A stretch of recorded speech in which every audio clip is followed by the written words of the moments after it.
Thousands of workers belonging to the United National Transport Union, Untu, and the South African Transport and Allied Workers Union, down tools. Now, SABC News Katlego Legodi has been monitoring the talks at the Bargaining Council today and joins me now. Katlego, you've been really on the story for quite some time now. What is the latest when it comes to this meeting that we understand is currently taking place? Well, last week already, Bongi, where we were seeing this dispute, just kind of friction on the ground in terms of just the last resort where this labor or more or less the workers are concerned, saying that the strike action is a last resort really to try and force the hand of the employer to try by all means to come to the party and negotiate in good faith. So we saw them giving the employer about 48 hours notice to say they're going to be downing tools.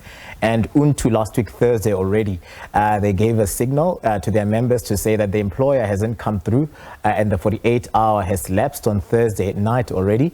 So they're giving their members that go ahead to down tools.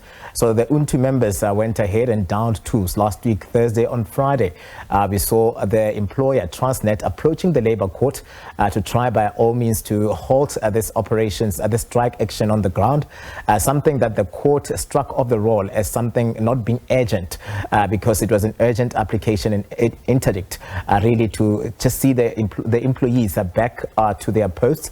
But this did not deter the workers on the ground. On Friday already at the Bargaining Council, they were calling on the employer to say, please help us in drafting the picketing rules, because the court has given us more or less the go ahead looking at this matter being struck off the roll. And if we be more or less saying that the 48-hour notice wasn't adhered to, which is what the employer Transnet was arguing here, then the court saying this matter is not urgent, it also accommodates us in that 48-hour period to say that we're going to strike. So on Monday, they were looking to down tools, which is today, and that is where they're going to be joined by SATAU.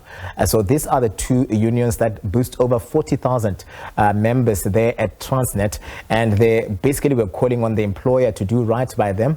The sticking point here, Bongiwe, is the picketing rules that the employer is not willing to come to the party to sign on, and it's been a sticking point even looking at the fact that now the workers are out, they're gathering, but they don't have some sort of direction in terms of the parameters. Where can they go?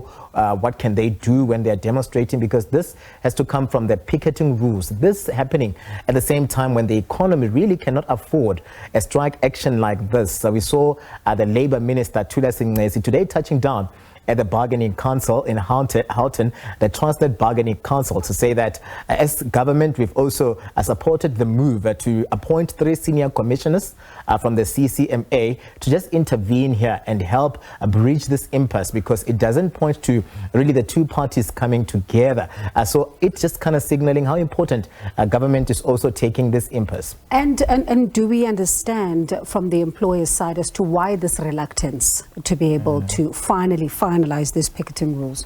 Well, they're saying that the employer from the get-go, as early as May this year, when they were just negotiating with the employer has been giving them the runarounds, are not willing to come to the table. Some emails are even been sent. They're saying that we haven't gotten responses from them, which is why we felt that, with us just negotiating with the employer is not going to help. We should rope in the Bargaining Council here to try and ensure that all the parties are at the same table.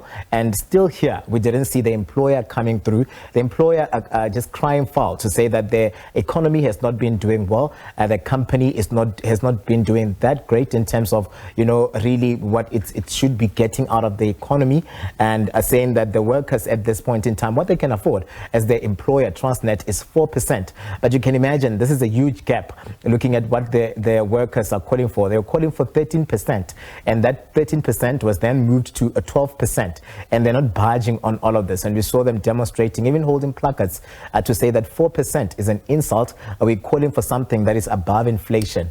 All right, let's see then how this one plays out. One suspects, though, that meeting could go on well into the night and possibly into the early hours of tomorrow. But we'll watch the story through your eyes again tomorrow. Thank you so much, Katlego Legodi, the SABC News reporter. Of course, bringing us the very latest from that Transnet strike. In fact, it's a story we'll talk about in the next hour.